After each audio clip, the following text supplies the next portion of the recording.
혹시 돼지 엄마라고 아시나요? 돼지라는 단어와 엄마라는 단어가 합쳐진 신조어입니다. 어미 돼지가 새끼 돼지를 데리고 다니듯이 주로 학원가에서 다른 엄마들을 거느리고 다니는 엄마를 말하는데요. 이 돼지 엄마는 뜨거운 교육열을 가지고 있고 자식을 좋은 대학에 입학시키기 위해서 사교육에 엄청난 투자를 하죠. 게다가 보통 사람들은 도무지 알 수 없는 정보를 속속들이 알고 있고요. 물론 돼지 엄마의 자식은 공부를 잘하긴 합니다. 그렇기 때문에 돼지 엄마의 품속으로 들어가려는 노력을 하게 되는 거죠. 제가 왜 이런 이야기를 하냐면 저희 아내가 바로 이 모임에 들어가서 아주 기막힌 일을 겪었기 때문인데요. 알고 보니 그 돼지 엄마가 저와도 이렇게 꼬인 실타래 마냥 여러 가지 엮여 있더라고요. 하나하나 풀면서 시원하게 날려보냈는데요. 그 기막힌 이야기 들으시고 많은 교훈을 얻길 바랍니다. 저희 아내가 처음부터 그 모임에 들어간 건 아니에요. 저희가 신혼집부터 여러 전셋집을 거쳤는데요. 그러다 어쩌다 보니 소위 학군 좋은 동네로 이사를 가게 되었지요. 학군을 위해 이사를 간 건 아니고요. 전세 기간도 끝났고 이사 다니는 것도 지겨워서 이참에 집을 매매하려고 생각했어요. 여러 조건을 세워서 따져보았죠. 회사와 가까워야 했고 교통이 편리해야 했고 아이가 어리다 보니 본가와 처가에 종종 맡길 일이 있었는데 그래서 양가와도 가까워야 했고요. 여러 가지 조건을 조합해보니 딱 적당한 곳을 발견했어요. 그래서 동네를 정하고 구체적인 집을 알아봤는데 구축보다는 오래 살 곳이라 신축을 위주로 찾았고요. 저희가 원하는 조건과 금액대의 집을 잘 골라 계약을 하게 되었습니다. 그 동네가 치맛바람으로 유명한 곳이라고 듣긴 들었는데 저희 와이프는 아이는 아이답게 크는 게 제일 좋고 좋아하는 분야를 서포트해주는 게 좋지 억지로 막 공부를 시키거나 등 떠미는 상황은 싫었기에 중심을 잘 지키면서 살기로 하고 그곳에 들어갔지요. 그런데 이사하는 날 어떤 아주머니와 아이가 사다리차에서 이삿짐 나르는 걸 구경하는 와이프와 아이에게 다가와 친절하게 말을 걸었대요. 아우, 안녕하세요. 오늘 이사 오시나 봐요.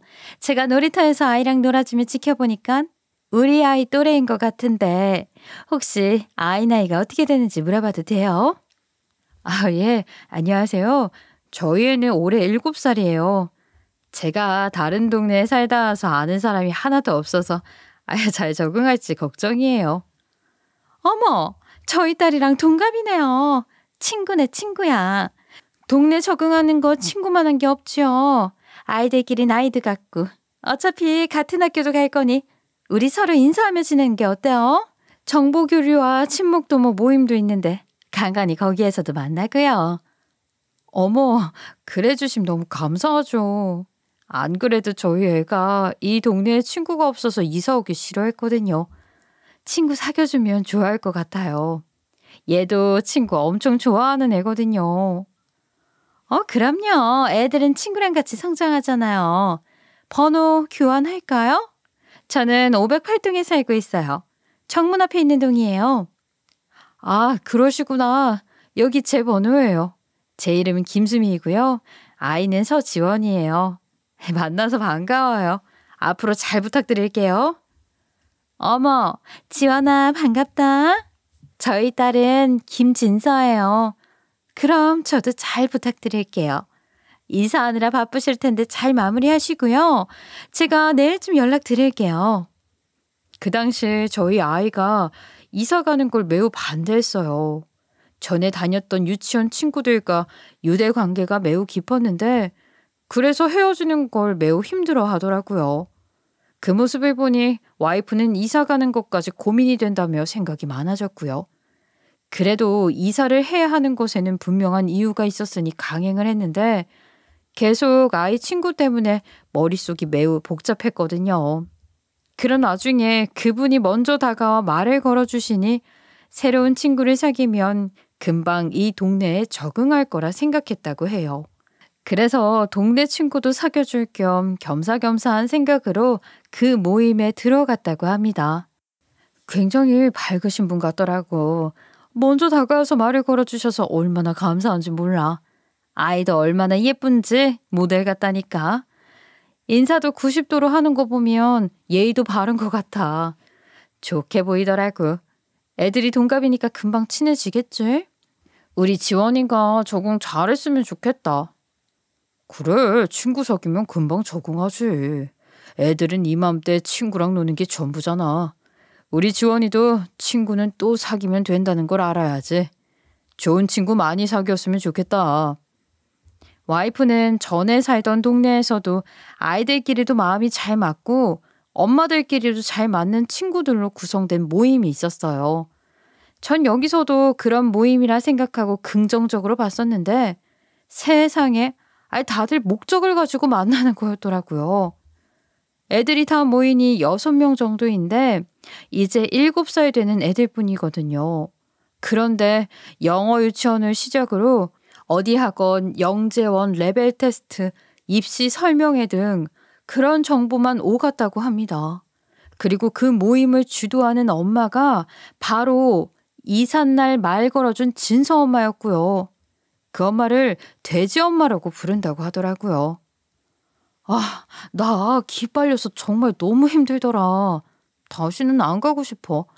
이런 류의 사람들은 드라마 속이나 뉴스에서만 들어봤지 내 주변에 있을 거라고는 상상도 못했어.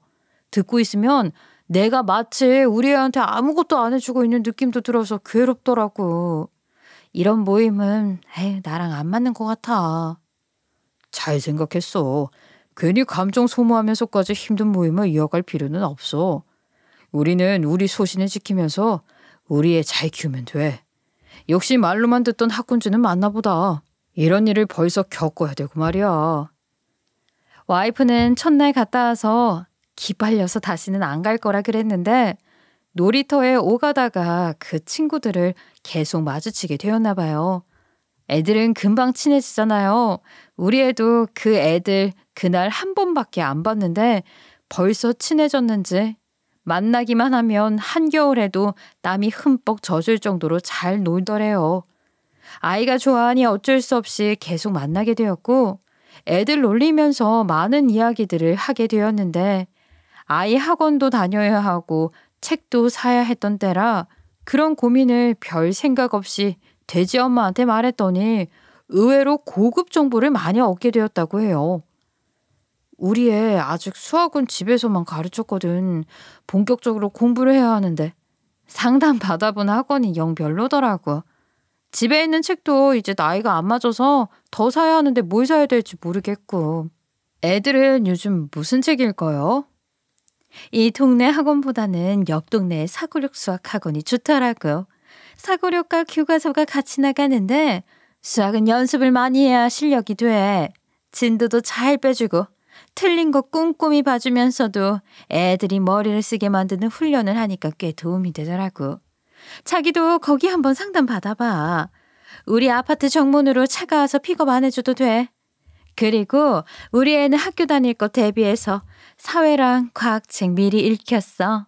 이 책이 교과랑 연결되어 있어서 꽤 오랫동안 볼 수도 있고 여기 사이트에 들어가면 지금 30% 세일하니까 한번 가서 봐봐. 와, 너무 감사해요. 이런 정보 제가 이렇게 쉽게 얻어가도 돼요? 정말 단번에 고민 해결이에요.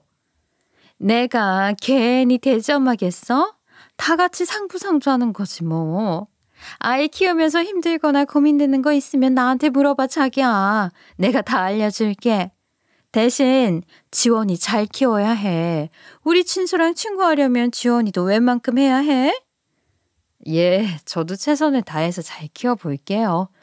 왠지 너무 든든해져요. 지원군이 생긴 기분이에요. 정말 감사해요. 그날 이후로 와이프는 괜히 정보가 주로 오가는 모임에 색안경 낀 것 같다며 도움이 되는 모임이라 판단했다고 해요. 적당한 거리를 두고 소신 있게 만난다고 했어요. 그리고 와이프가 전직 미술 교사였는데 그 엄마들도 우리 와이프의 정보가 얻고 싶은지 계속 그런 분야로 물어본다고 합니다. 역시 어른들은 목적 없이 친구를 만들지 않아요. 어쨌든 저는 계속 그런 모임을 갖는 것에 대해 반대의 입장이었어요. 그런데 와이프는 상부상조하는 관계고 애 키우려면 나가야 된다고 하길래 대신 너무 깊게 빠지지 않고 휘둘리지 않기로 약속하고 지켜보기로 했지요.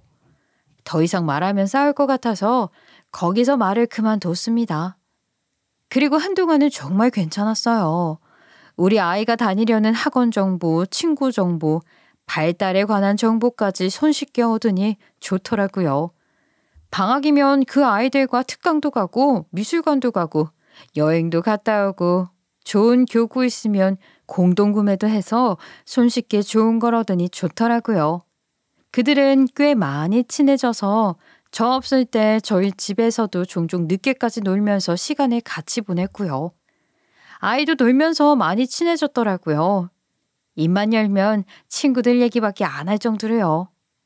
그런데 어느 순간부터 삐그덕거리는 순간이 생겼지요.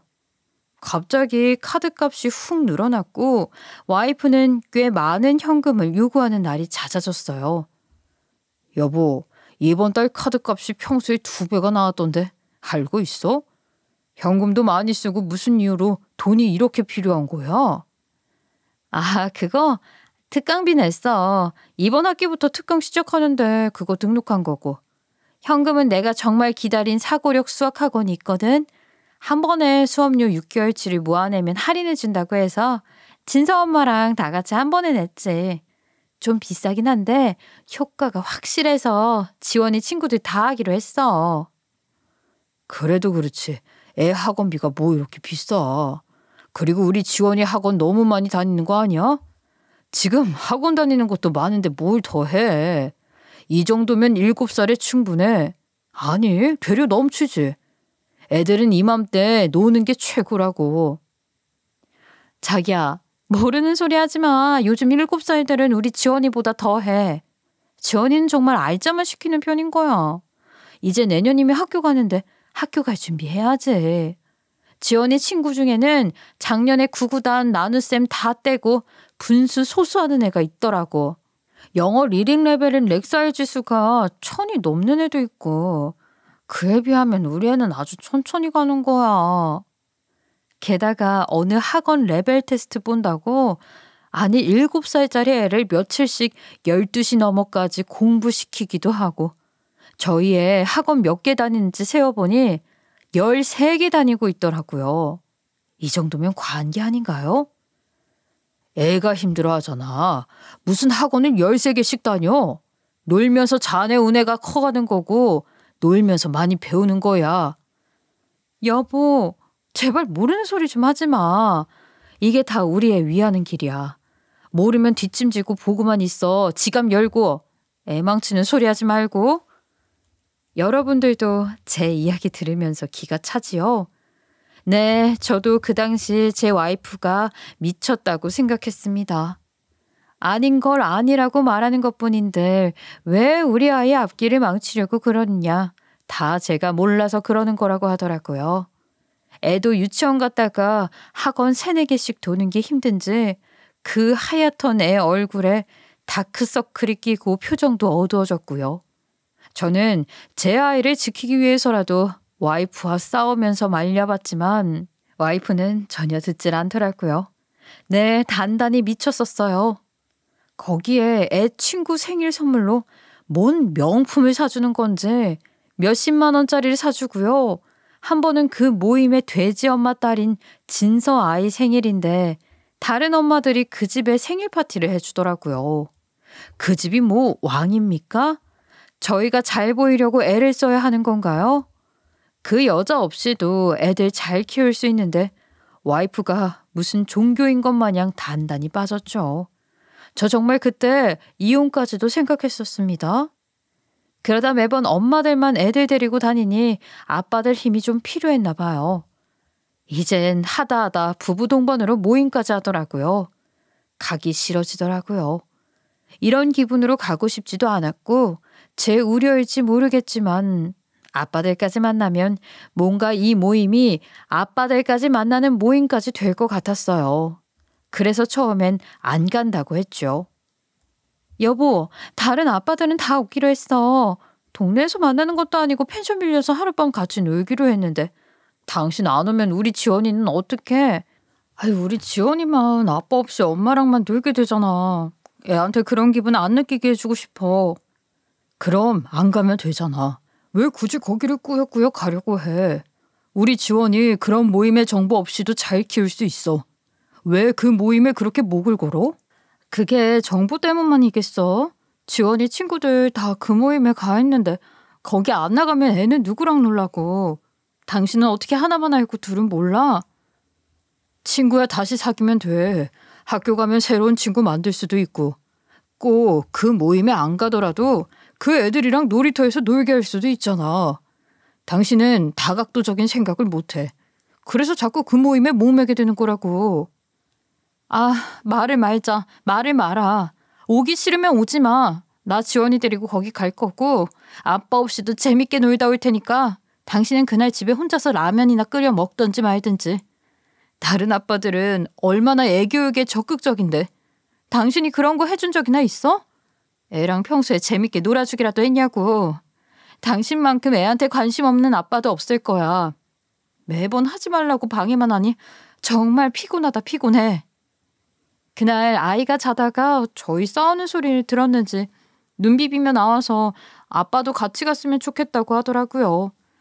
아이도 아빠 없이 그날 엄마랑 있어야 되냐며 서운해하길래 그 모습에 마음이 약해서 어쩔 수 없이 참석한다고 했습니다. 그런데 그날 회사의 급작스러운 일 때문에 좀 늦게 갔어요. 왜냐하면 당시 이직을 하게 되었는데 새로 가게 된 회사에 일이 좀 꼬였거든요.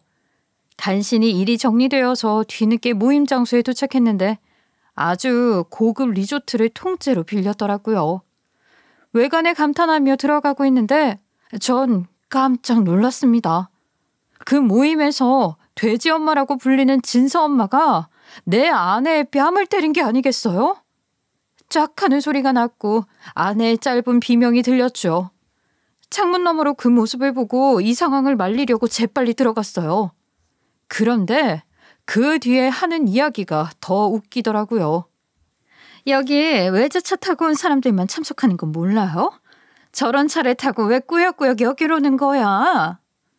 저희 와이프에겐 오래된 경차가 있는데 세컨카로 쓰고 있거든요. 와이프가 처녀 때 처음으로 산 차이지만 정비를 잘 받아서 잘 굴러가긴 해요. 저도 차가 있어서 그 세컨카는 보통 마트용으로만 써서 잘 안 썼는데 제가 그날은 차를 가지고 출근하는 바람에 와이프가 세컨카를 타고 먼저 왔어요. 그동안 어떻게 감쪽같이 속였어? 혹시 집도 자가가 아니라 전세 아니야? 아님 월세인가? 마티즈 타고 다니는 서민 주제 여기가 어디라고 와? 하여간 거지는 어딜 가나 티가 난다니까. 저는 꼭지가 돌아서 문을 벌컥 열고 그곳을 들어갔죠. 고개를 푹 숙이고 아무 말 못하고 울먹이는 와이프를 제 등 뒤로 세우고 그 여자를 똑바로 노려봤어요. 당신 지금 뭐 하는 거야? 네가 뭔데 내 와이프를 손대? 당신이 돼지 엄마면 다야? 무슨 자격으로 주먹을 행사해? 뒤돌아 있는 그 여자는 저를 보자마자 매우 당황해했어요. 저도 당황했고요. 왜냐하면 저와 그 여자는 구면이었습니다. 바로 제가 전에 다녔던 우리 회사의 부장이었거든요. 그 여자도 저를 알아봤는지 저를 부르더군요. 대표님? 아니 대표님이 지원이 아빠세요? 어머 세상에. 세상 좁다더니 이렇게 만나게 되네요. 한 부장? 당신이 돼지 엄마였어? 당신이 모임을 주도하고 동네물 흐리고 다닌 장본인이냐고. 집버릇 개 못 준다더니. 어떻게 같은 아파트에 살면서 한 번도 못 마주쳤을까요? 신기하네요. 하긴 저는 아침 저녁으로만 아파트 지하로 주차장만 다녔고 주말에는 거의 집에서 쉬기 때문에 마주칠 일이 없었나 봐요. 듣기로는 그 한 부장네는 주말마다 여기저기 바쁘게 다닌다고 했던 게 생각나더라고요. 그래도 어떻게 한 번도 마주친 적이 없는지. 그리고 저희 부부는 아이 사진이나 가족 사진을 악용하는 사례 때문에 초상권 문제도 있고 개인정보도 걸리고 그래서 톡 프로필 사진에도 가족 사진을 올리지 않고 SNS도 하지 않거든요. 그러니 아마 한 부장도 우리 와이프 남편이랑 아이 아빠가 저인 줄 몰랐던 거겠죠. 아무튼 한 부장을 여기서 봐서 오히려 잘 됐다고 생각했어요. 한 부장 얼굴을 보자마자 전 그냥 넘어가지 않을 거라 다짐하며 지상 최대의 복수를 머릿속으로 그렸습니다. 사실 저는 이직을 할 때 일반 직원으로 들어간 게 아니라 공동대표로 창업부터 시작했어요. 그 전 회사에서는 상무까지 하다가 동기와 회사를 차렸거든요. 그때 회사를 창립하고 나서 같이 일했던 직원들 몇 명이 따라간다고 나서기도 했는데 그때 저 돼지 엄마라고 불리는 한 부장도 온다고 했었죠. 그런데 제가 싫다고 거부했어요. 왜냐하면 한 부장이 나이와 직급을 이용해 여직원들 몰고 다니면서 한 명 한 명 왕따를 시키더라고요. 그래서 어떤 여직원은 치를 떨고 그만두기도 했고 그 뒤로도 계속 그런 일을 벌여서 인사위원회에서 신고가 들어가서 조사까지 받기도 했어요. 전 다른 팀이라 한 부장한테 못된 짓 그만두라는 말을 하기가 힘들었어요. 왜냐하면 직속 상사가 있기 때문에 제가 말하면 별로 좋은 행동이 아니라 판단했거든요. 그 팀 여직원들은 한 부장한테 찍히기 싫어서 설설거리곤 했는데 그 모습이 참 꼴보기 싫더라고요. 그래서 다시는 이런 류의 일로 피곤해지기 싫어서 애둘러서 자리가 없다고 말했는데 그게 자존심이 상했는지 그때부터 저에 대한 유언비어를 퍼뜨리고 다니더라고요. 이전 회사에서 주임으로 있었던 김 주임이 한 부장하고 했던 이야기를 저한테 이야기해 주었는데 대충 이런 식의 대화를 했더라고요. 부장님도 이번에 상무님이 새로 만든 회사로 이직하신다면서요? 언제부터 출근하시기로 하셨어요? 저는 이번 프로젝트 끝내고 넘어가기로 했는데 부장님은 더 일찍 합류하시죠? 아, 거기요? 거길 가시려고요? 전 안 가기로 했어요. 깊숙이 들여다보니까 별로더라고요. 알고 보니 영업도 안 됐고 완전 초기 단계이고요. 당연히 거래처나 바이어 그런 것도 다 뻥이고요. 그리고 이건 비밀인데 상무님이 이 회사에서 횡령한 돈으로 차린 회사라고 하더라고. 금방 무너질 것 같던데. 김 주임도 잘 알아보고 가요. 세상에, 그래요? 그럼 아무 준비도 안 되고 게다가 횡령한 돈으로 차린 회사라면 밝혀지자마자 바로 폐업되겠는데요? 그럼 나도 안 가야겠다. 부장님 고마워요. 그 당시 유언비어가 돌아다니는 걸 알고 있었고 그 소문의 발생지가 한 부장이라는 것도 알고 있었어요. 그때 오려고 했던 직원들이 그 유언비어에 신빙성이 있었는지 다들 이직하지 않겠다고 해서 그 자리를 메꾸려고 아등바등 움직였던 기억이 있습니다. 게다가 소문은 와전이 되어 저는 이전 회사에 소환되어 조사까지 받았고요. 거래를 하면서 우리 회사가 곧 문을 닫는다는 말을 들은 바이어가 거래를 조심스러워하는 경우도 있었습니다. 그 여자 입놀림으로 타격을 받긴 했어요. 그래도 일이 잘 진행되긴 했어요. 그때 저희 회사로 이직하지 않았던 사람들이 저희 회사가 계속 건사할 뿐만 아니라 기업 가치가 점점 더 커지니 의아해하면서 묻더군요. 회사 문 금방 닫는 거 아니었냐고요. 그때 한 부장이 그런 말을 해서 가지 않았다고요. 그때는 일이 바빠서 한 부장의 행동에 기분이 나빴지만 웃으면서 넘겼다고 했는데 나중에 생각해보니 그거 완전 명예훼손이고 모욕죄더라고요. 그때 동업자도 화가 많이 났었는데 그 여자 인생이 불쌍해서 봐줬어요. 그 입 나불거린 것은 언젠가는 혼날 테니 그냥 묻고 가기로 한 거죠. 그런데 그 언젠가니 바로 이번인 것 같다는 생각을 하게 된 거죠. 이번에는 그냥 못 넘어갑니다. 왜냐하면 제 가족한테까지 이렇게 못되게 구는 사람을 제가 왜 가만히 둡니까? 이렇게 일이 터지니 오히려 침착해지더라고요. 어떻게 일을 처리해야 할지, 어떤 식으로 혼을 내줄지 머리가 빠르게 돌아갔던 순간이었던 것 같아요. 전 끝까지 가보기로 다짐했었습니다. 그날 와이프와 애를 일단 집으로 데리고 왔어요. 당신도 속상할 텐데 나도 속상해서 한마디는 해야겠어. 왜 계속 이런 취급까지 받으면서 그런 쓸데없는 모임에 나간 거야? 거기가 뭐 종교야? 아님 그 여자가 신이야? 도대체 왜 한마디도 못하고 그렇게 있냐고. 미안해. 나도 내가 왜 그랬는지 모르겠어. 이 동네에서 살아남으려면 내 아이 잘 가르쳐야 하는데 그러려면 정보를 많이 알아야 하잖아. 그 정보들은 다 그 엄마한테서 나오니까 나도 모르게 이렇게 변해버린 것 같아. 세뇌당한 기분이야. 너무 속상하다. 우리 애는 애들 속에서 잘 놀긴 했어? 당신처럼 알게 모르게 따돌려지고 괴롭힘 당한 거 아니냐고. 아니야. 내가 우리 애는 정말 잘 봤어. 절대 그러지 않았어. 내가 애들 노는 거 잘 지켜봤는데 오히려 우리 지원이가 더 리드하고 주도하고 그러더라고. 그러니 그런 건 걱정 안 해도 돼. 일단 핸드폰 줘. 한동안 폰 없이 그냥 지내. 그 여자들 득달같이 연락 올 텐데 안 받는 게 마음 편해. 그리고 내가 이 폰으로 좀 할 게 있어. 할 말이 있으면 집으로 할 테니까 웬만하면 집에 있고 나가지 마. 와이프에게 폰을 달라고 했고 이런 상황에서 괜히 동네에서 마주치면 눈치 보일 것 같아서 나가지 말라고 했어요. 그리고 그동안 나는 문자와 톡을 봤죠. 그런데 정말 가관이더라고요. 그 돼지 엄마는 이것 해와라 저것 해와라 우리 와이프를 완전 시녀로 부려먹고 있었고요. 게다가 돼지 엄마가 시키는 일에 싫은 티를 내거나 못한다고 하면 이 모임에서 빠져라. 너 아니면 들어올 사람 많다 하면서 와이프를 배척하더라고요. 게다가 어떤 날은 단톡방에서 와이프가 있는데도 와이프 욕을 하더라고요.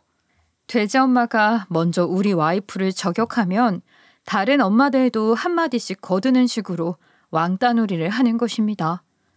그때 회사에서 했던 그 짓을 애 키우는 모임에서도 하는 거였어요. 역시 제 버릇 개 못 준다는 걸 또 한 번 깨닫게 된 순간이었어요. 일단 모든 주고받은 내용들을 캡처해놨지요. 유용하게 써먹어야 하니까요. 그리고 이전에 다녔던 회사 여직원들에게 연락을 했어요. 그때 한 부장이 왕따 시켰던 일화를 들으려고요. 그리고 저희 회사 유언비어 퍼뜨린 것도 증언을 좀 해줄 수 있냐고 물었습니다. 김 과장, 내가 뭐 좀 부탁할 게 있어서.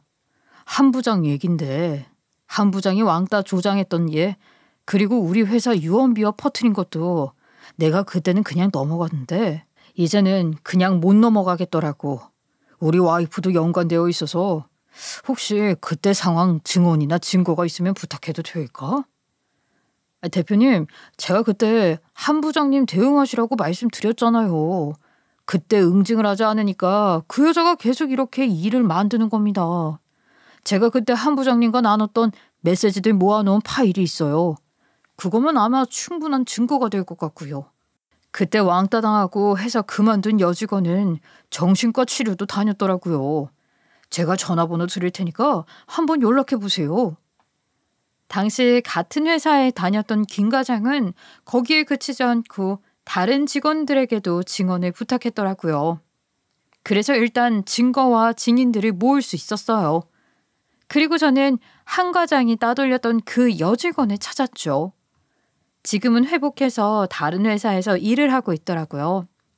그날 일을 떠올리기도 싫지만 한 부장 그년이 잘 사는 건 더 싫다며 증언을 해주기로 했습니다. 그리고 그분도 자기를 괴롭혔던 것에 대하여 따로 고소를 하겠다고 하더라고요.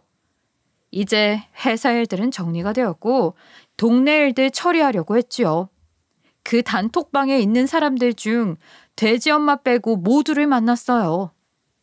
저는 이 모임이 이상하게 느꼈습니다.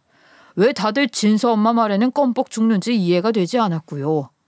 대놓고 면박 주고 욕하는데 아예 아무도 대꾸를 하지 않은 것도 이상했고요. 왜들 그러신 거죠? 저희도 모르겠어요. 이런 게 가스라이팅인가요? 그 엄마가 정보도 많이 알고 좋은 학원 원장들하고도 친하니까 저희도 모르게 그 엄마한테 잘 보이고 싶었던 것 같아요. 그날 지원이 엄마 일이 있고 난 후로 저희도 많이 생각해 봤어요.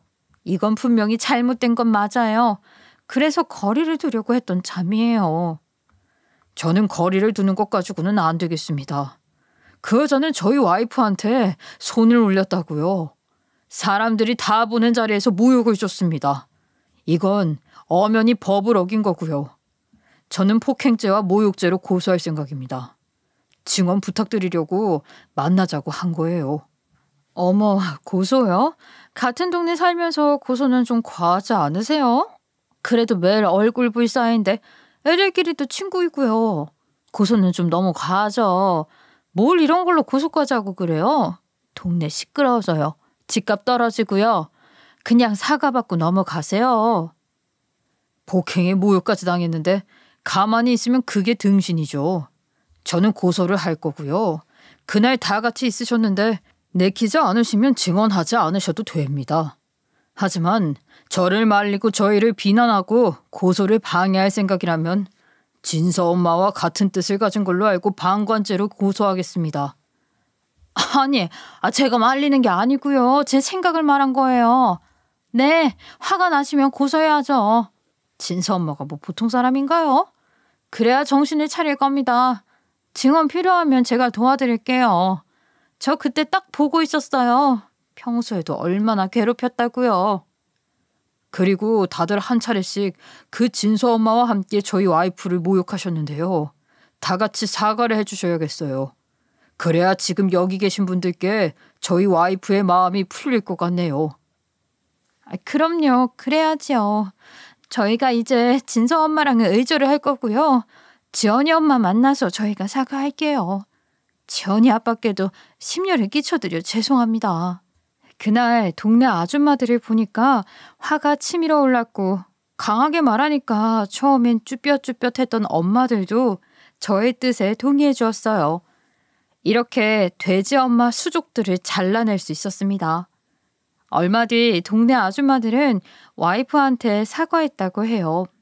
와이프는 그 사과를 받아들여 줬고요. 저는 변호사를 만나 회사에 유언비어 퍼뜨렸던 것과 와이프 상해건 및 모욕한 것을 고소 진행했고요. 따돌림으로 회사를 그만두게 된 그 여직원의 고소건도 같이 도와 처리했습니다.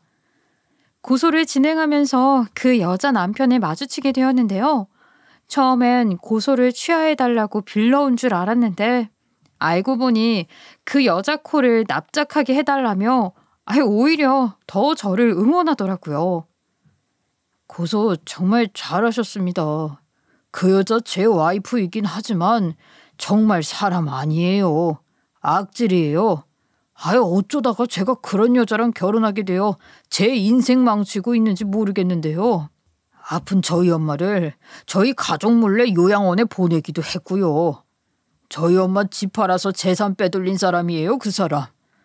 게다가 저희 누나랑 싸운 후에 누나가 다니는 회사에 말도 안 되는 안 좋은 소문 퍼뜨려서 누나도 입장이 난감해진 적도 있었다고요. 저도 정말 질려버렸어요. 세상에, 그 여자 정말 미친 거 아닙니까? 집에서도 그래요? 대단한 여자네요. 저도 그 여자랑 같은 회사에서 근무한 적이 있는데요. 그때부터 소문이 아주 안 좋았어요. 저와 저희 회사에 대한 유언비어도 퍼뜨리고 그래서 손실도 컸죠. 그때는 그 사람 인생이 불쌍해서 그냥 넘어갔는데 이젠 제 가족과도 연관되어 있어서 이건 그냥 넘어갈 수 없었습니다.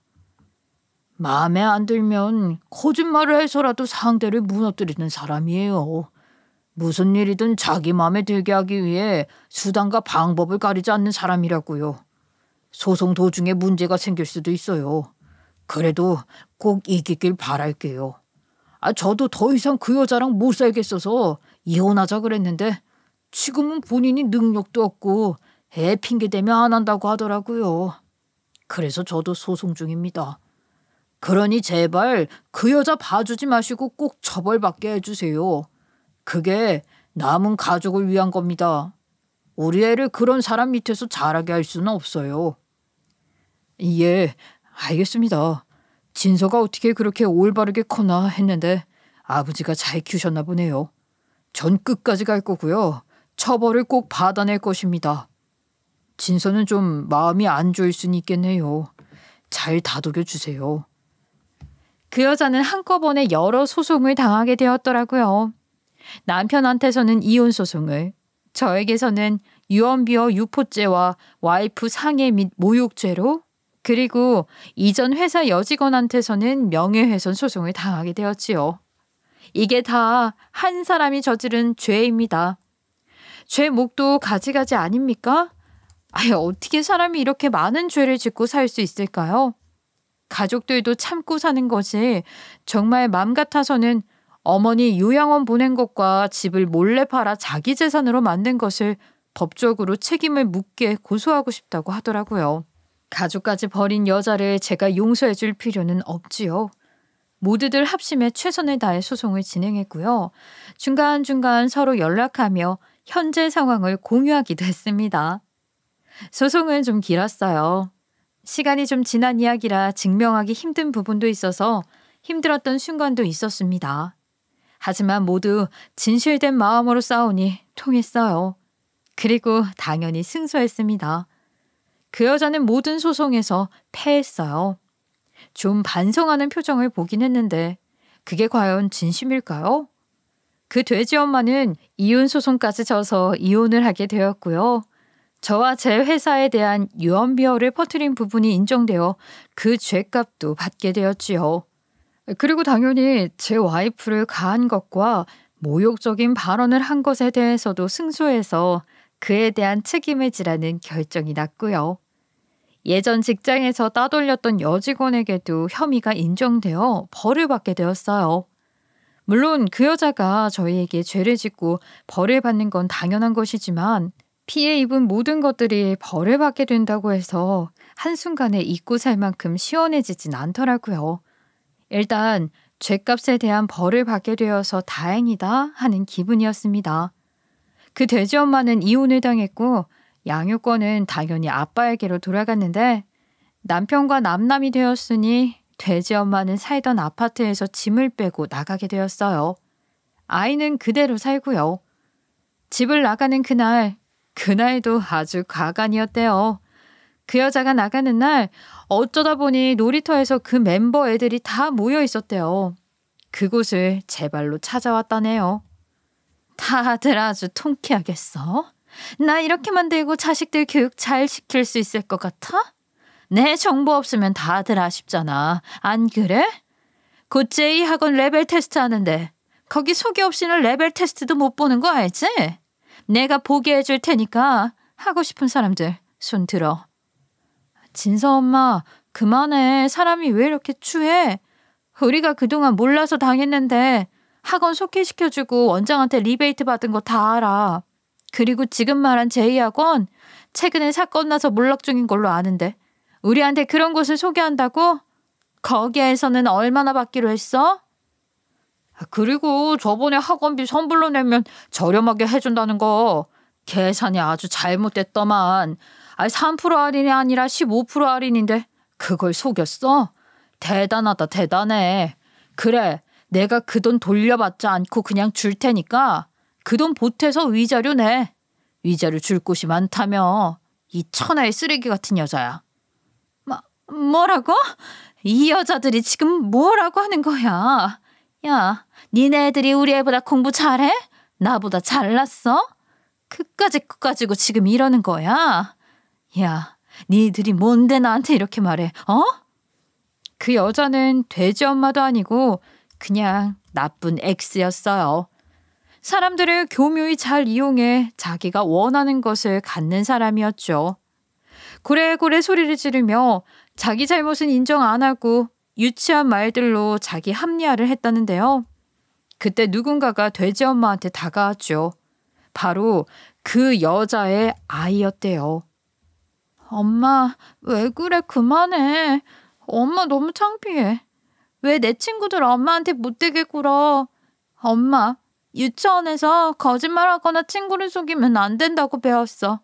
친구를 때려서도 안 된다고 했고 친구를 무시하거나 잘난 척하지도 말라고 했어. 그런데 엄마는 왜 그러는 거야? 엄마, 그러지 말자, 응? 이모들, 제가 우리 엄마 대신 사과드릴게요. 정말 죄송해요. 우리 엄마 많이 미우시죠? 그런데 저는 친구들이 좋아요.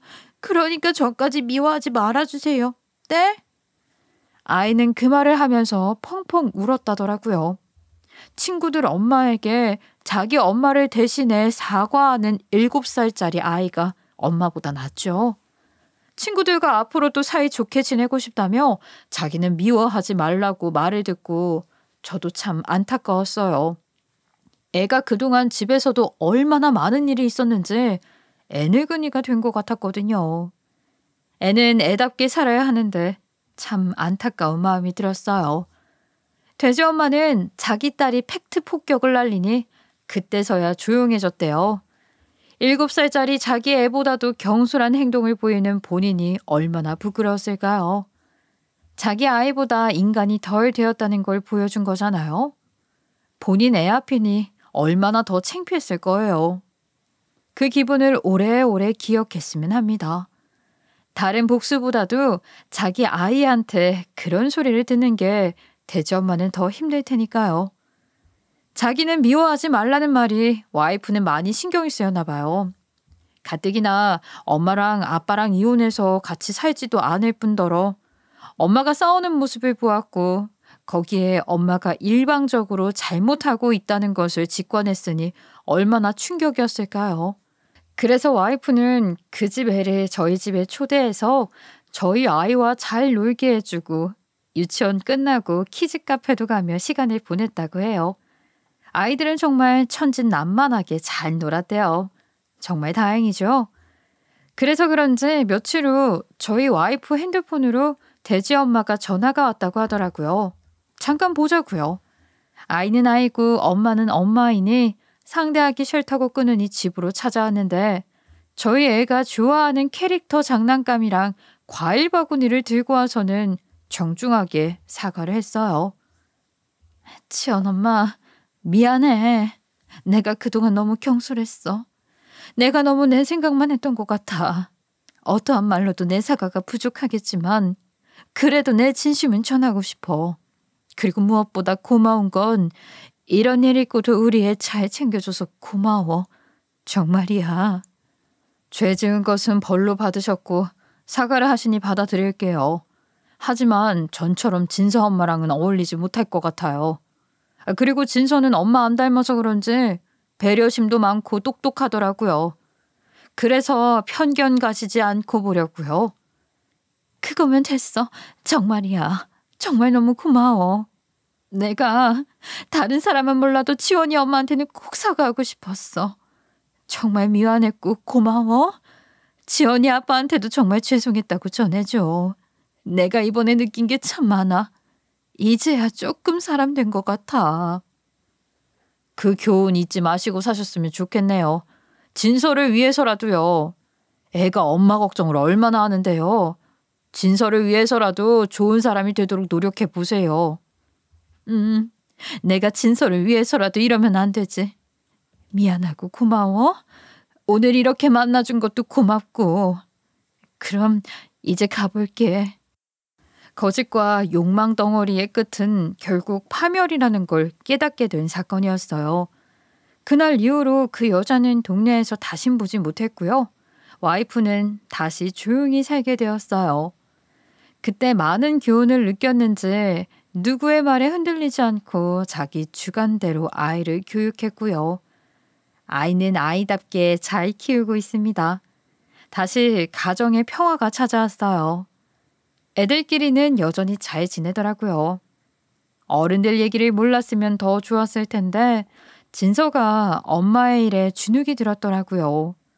그 말을 전해 듣는 것만으로도 참 안타깝더라고요.